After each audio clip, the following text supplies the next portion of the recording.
There's nothing like enjoying a succulent Canadian turkey meal before diving straight into the gaming news. But I made sure to wait a day after eating before I slipped into this hot tub. It's got RGB lighting, of course.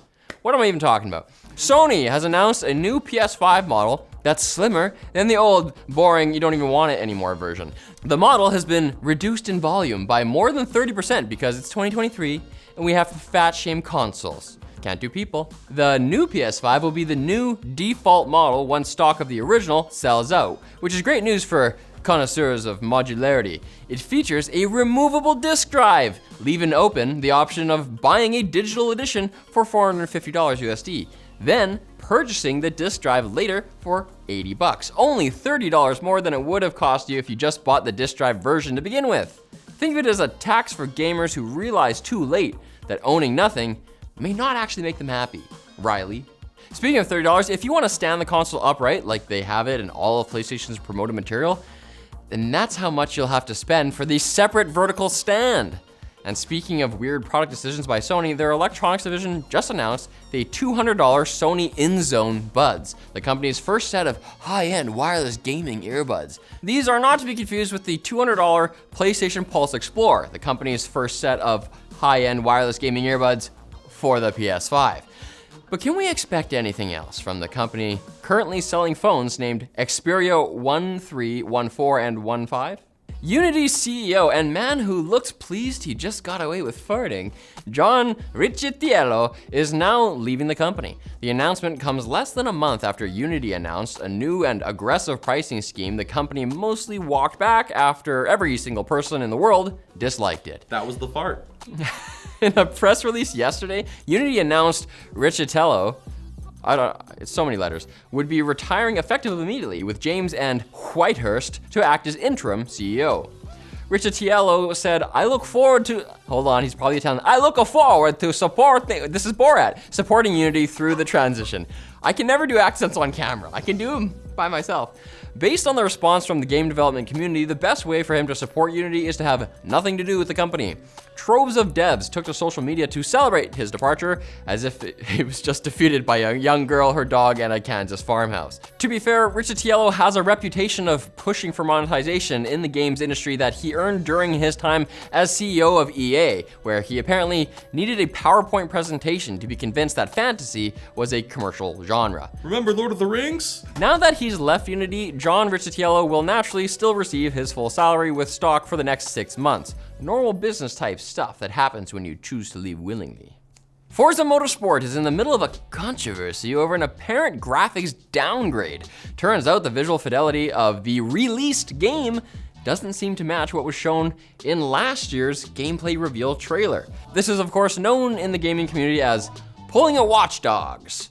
We may not have noticed these glaring changes if it wasn't for the work of YouTuber El Analista de Beats, who showed gameplay they captured at max settings and RT enabled side by side with the 2022 official gameplay reveal footage. I almost said foliage because the next word is foliage density, and lighting, and reflections especially, seem to be noticeably inferior in the released game.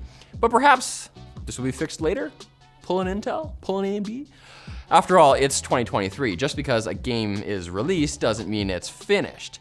This seems to be the case in Forza Motorsport, since there has been a game-breaking bug present in the game since early access that has a chance of activating whenever you purchase a new car or car upgrade, two actions that are, fun fact, integral to playing Forza Motorsport.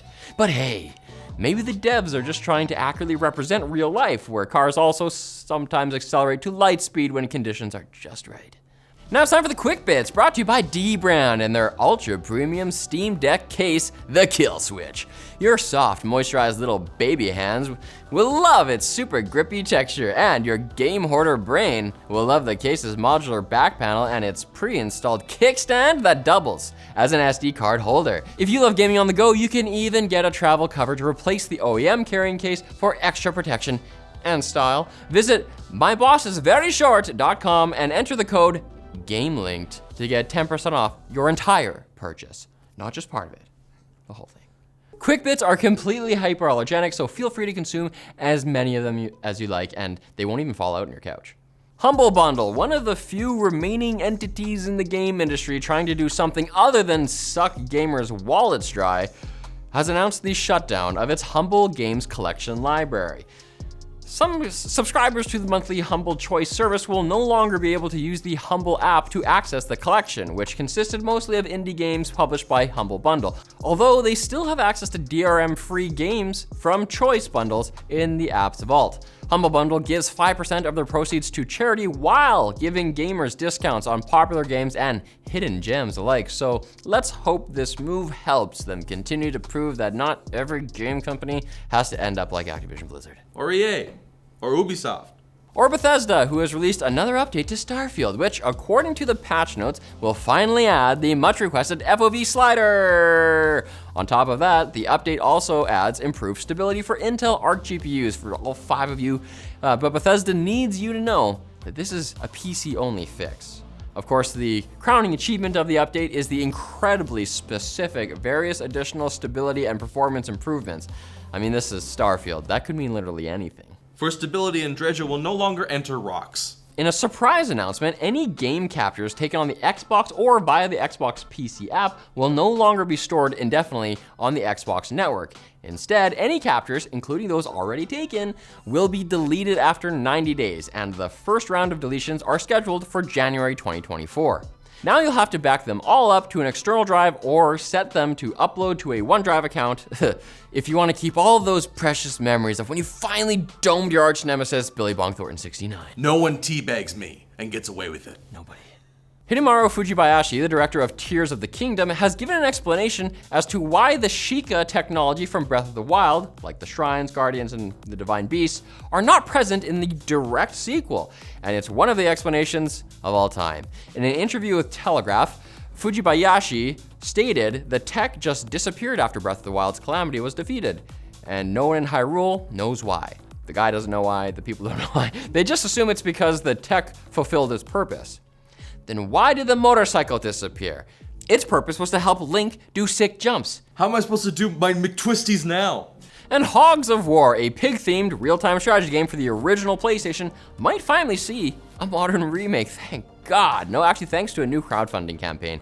Statistically, a lot of you never played Hogs of War, but despite mixed reviews, the game has become something of a cult classic. I mean, that's required for it to be a cult classic, due to its quirky British humor and hammy pig puns. According to the creative team, if they bring in enough bacon, they plan to keep both the original voice acting and the unintentionally dark satire on the futility of violence represented by armies full of hogs fighting to the death over a literal island of pig swill. And you need both those things. But it won't be futile for you to come back on Thursday for more game news. And if you missed last episode, go watch it. There's stuff in there that you don't know or remember. Watch it again.